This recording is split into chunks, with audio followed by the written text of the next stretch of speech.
बिस्मिल्लाहिर्रहमानिर्रहीम। अस्सलाम वालेकुम नादरीन, आप यूट्यूब चैनल देख रहे हैं, मैं इमरान खान हूँ। नादरीन, मखसूस नशिस्तों का फैसला आया और साथ ही इलेक्शन कमीशन ऑफ पाकिस्तान ने अमल दरामद कर दिया।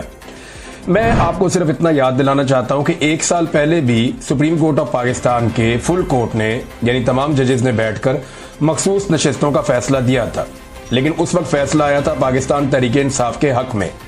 काजी फायदी साहब चीफ जस्टिस थे, पूरा जोर लगाने के बावजूद वो ये फैसला पाकिस्तान तहरीक इंसाफ के खिलाफ करवाने में नाकाम रहे और ये फैसला पाकिस्तान तहरीक इंसाफ के हक में आ गया।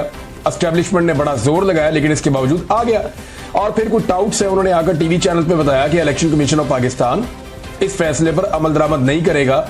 उसकी वजह यह है कि एस्टेब्लिशमेंट नहीं चाहती कि इस फैसले पर अमल दरामद हो, क्योंकि मिलिट्री एस्टेब्लिशमेंट का फैसला था, लिहाजा अदालती फैसले पर अमल दरामद नहीं हुआ। एक साल गुजर गया और दोबारा से आईनी बेंच बनाया गया, पूरी अदलिया का स्ट्रक्चर बदल दिया गया उसके बाद, और यह फैसला किया गया कि हम अपनी अदलिया लेकर आएंगे और फिर अपनी मर्जी के बेंच बनाए गए। आईनी बेंच जो है उनको तश्कील दिया गया और बहुत सारी चीजें अपने कंट्रोल में की गई। उसके बाद दोबारा से मखसूस नशिस्तों का केस लगा और फैसला फिर एस्टेब्लिशमेंट के हक में आ गया। वो फैसला जिसके ऊपर इलेक्शन कमीशन ने एक साल तक अमल दरामद नहीं किया, उस फैसले पे जैसे ही अदालत ने अनाउंस किया, इलेक्शन कमीशन ऑफ पाकिस्तान ने फौरी तौर पर फैसले पर अमल दरामद कर दिया और जैसी मर्जी का फैसला है, जैसे रेडियां नहीं बांटते, जैसे माले गनीमत बांटा जाता है, बिल्कुल वैसे इन्होंने फटाफट फैसले के ऊपर अमल दरामद कर दिया। हालांकि अभी दो जजेस के दस्तखत भी नहीं है। पाकिस्तान तहरीक इंसाफ ने कहा जी हमें जो फैसले की कॉपी दी जाए, तो कॉपी नहीं दी गई थी कि अभी दो जजेस हैं, उनके दस्तखत भी नहीं है और अभी तो तफसीली फैसला भी नहीं आया और फिर भी इलेक्शन कमीशन ऑफ पाकिस्तान ने यहां पर फैसले पर अमल दरामद कर दिया है। सिकंदर सुल्तान राजा ने एक बात साबित की है, कि अगर आप ढीठ हो जाएं और आप ये तय कर लें कि आपने दो नंबरी करनी है और एस्टेब्लिशमेंट की चाकरी करनी है और आप किसी इंसाफ को, किसी कानून को, किसी आइन को ना माने, तो आप किस तरह की एक किरदार के हामिल होते हैं वो उन्होंने दिखा दिया, प्रैक्टिकली करके दिखा दिया।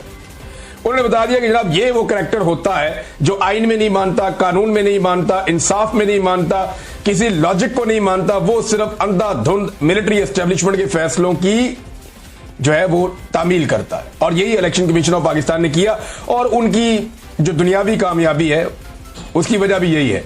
देखिए, करोड़ों लोगों के साथ इन्होंने बेईमानी की है।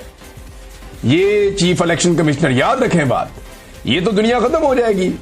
अभी तो उनकी उम्र का वो हिस्सा चल रहा है जिसके बाद बंदा अल्लाह मियां के पास चला जाता है, और वैसे जाना तो हम सब ने है, लेकिन जरा वो ये सोचे कि जो आदमी किसी का हक मारे उसके साथ रोजे क़यामत क्या होता है, जरा कुरान पाक निकाल के पढ़ ले।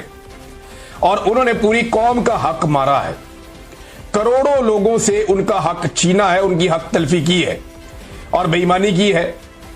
दयानतदारी का तकादा था उनके ओहदे से, लेकिन उन्होंने खयानत की है। जो लोग खाइन होते हैं, खयानत करते हैं, उनके साथ रोजे क़यामत क्या होगा जरा वो पढ़ लें, वक्त करीब है, उन्हें पता चल जाएगा कि करोड़ों लोगों के साथ उन्होंने किया। वो एक आधे बंदे के साथ कर देता है, दो बंदों के साथ कर देता है, जाके माफी भी मांग लेता है। यहां चीफ इलेक्शन कमिश्नर ने पूरी कौम के साथ ही बददियाती कर दी है, जाली फॉर्म 47 जारी कर दिए मिलिट्री एस्टेब्लिशमेंट के कहने पे। जहां मिलिट्री एस्टेब्लिशमेंट का गिरबान पकड़ा जाएगा वहां इनका भी पकड़ा जाएगा और ये होना है और इन्हें इस बात का पता भी है। ये सब जानते हैं, कोई बेवकूफ नहीं है, बस सिर्फ इनकी आंखों पे पर्दा पड़ा हुआ है। नाज़रीन, ख्वाजा आसिफ ने एक एहतजाज किया और ख्वाजा आसिफ का एहतजाज आप देखें, बड़ा मासूम एहतजाज है। इससे पहले ख्वाजा आसिफ ने कहा था speaker, deputy speaker, chairman senate, deputy chairman senate की तनख्वाहों में और माली मुराद में बेतहाशा इजाफा माली फहाशी के जुमरे में आता है।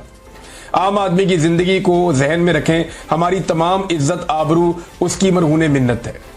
ये जनाब ख्वाजा आसिफ ने 11 जून को कहा था जब बजट आ रहा था और ये तनख्वाहें बढ़ा रहे थे अंधाधुंध। इन्होंने काबीना की तनख्वाहें भी बढ़ा दी हैं, MNAs की तनख्वाहें भी बढ़ा दी हैं, ये जो 4 नाम लिए इनकी तनख्वाहें भी बढ़ा दी हैं। पंजाब में भी यही किया इन्होंने वफाक में भी यही किया।